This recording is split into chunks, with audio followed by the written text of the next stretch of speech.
What good is a song if the words... They say the American dream is built brick by brick. But what if those bricks are forged from trauma? What if the foundations of greatness are poured in silence by hands still trembling from war? In a world rising from ashes, a lone figure lands on foreign soil, not to chase fortune, but to survive it. His weapon, vision. His burden, memory. And what he builds will stand for generations, even if the man behind it nearly disappears beneath it. This isn't your usual tale of triumph. It's not comfort food for the soul. It's a slow burn, a haunting, reverberating echo of what it means to create, to endure, and to remember. And it doesn't let go. Not when the credits roll, not even days later. It stays. Through staggering visuals and performances that sting with authenticity, this film doesn't just unfold, it constructs itself around you.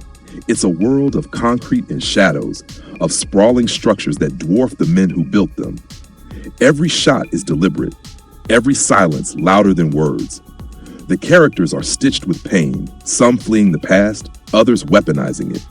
And in the eye of this storm is one man, trying to build something permanent in a world built on shifting sand. This is a meditation on creation, identity, and the brutal cost of legacy. And when the title finally appears, it does so like an obituary, carved into stone.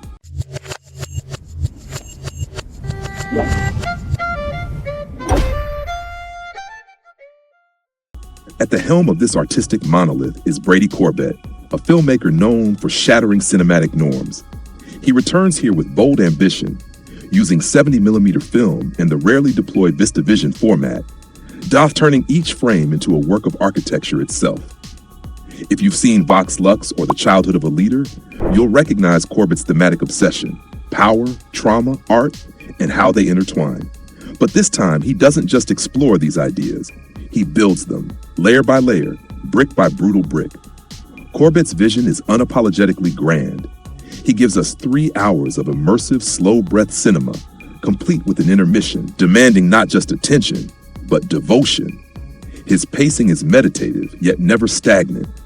His direction, equal parts restrained and operatic. Is Adrien Brody, delivering perhaps one of the most quietly devastating performances of his career. He plays a man whose past is never far, whose voice is soft, but whose silence is deafening. The Holocaust isn't recited in words, but it's there, in his eyes, in every pause, in every blueprint he sketches. Felicity Jones as his wife balances resilience with fragility. Together, their scenes hum with unsaid pain, shared trauma trying to masquerade as domestic normalcy.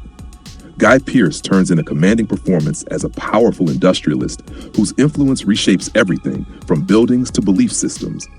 Supporting actors Joe Alwyn, Raffey Cassidy, Stacy Martin, and Isaach de Bankolé all contribute precision and weight, never overshadowing, but always anchoring.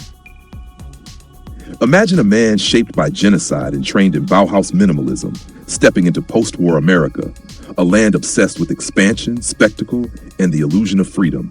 He's offered a monumental opportunity, a massive architectural commission that could redefine the skyline and bury his demons. But in this new world, everything has a cost, and the currency isn't just dollars, it's integrity. Every line he draws, every wall he raises pulls him further into a moral labyrinth. Is he building a sanctuary or a prison? Because the closer he gets to his vision, the further he strays from himself. Family fractures, loyalty bends, and the structure he erects becomes both a triumph and a tombstone. And now, finally, you know what it is. The Brutalist. Not just a film, an experience. A testament, a confession wrapped in concrete and steel. Here, architecture becomes a metaphor for survival, for grief, for the brutal choices we make when trying to leave a mark on the world. The visuals? Absolutely mesmerizing. Crawley, the cinematographer, transforms frames into frescoes, grainy, textured, and immersive.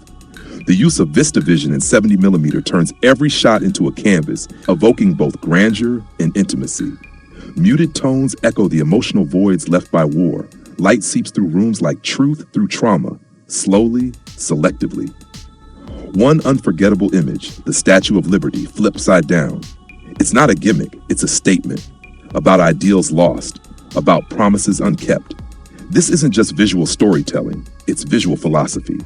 When it premiered at Venice, it earned a thunderous standing ovation. And not the polite kind, the stirred to your core kind. Critics hailed its audacity, viewers wept. Not everyone will embrace its slow burn or intellectual density, but those who do, they'll carry it with them. With a modest $9.6 million budget, the film soared to $50.2 million at the box office, proof that art, true art, can still find its audience. On IMDb, it holds a solid 7.410, while Rotten Tomatoes paints a fuller picture, 93% from critics and an 80% audience score. It's polarizing, yes, but greatness, The Brutalist, isn't for everyone. But if you crave cinema that dares to ask what beauty costs, that explores not just history, but what's left behind in its wake, then this is a film that will haunt you in the best way possible. It's a story about memory, about ambition, and the aching silence between the walls we build, both literal and emotional. So, should you watch it?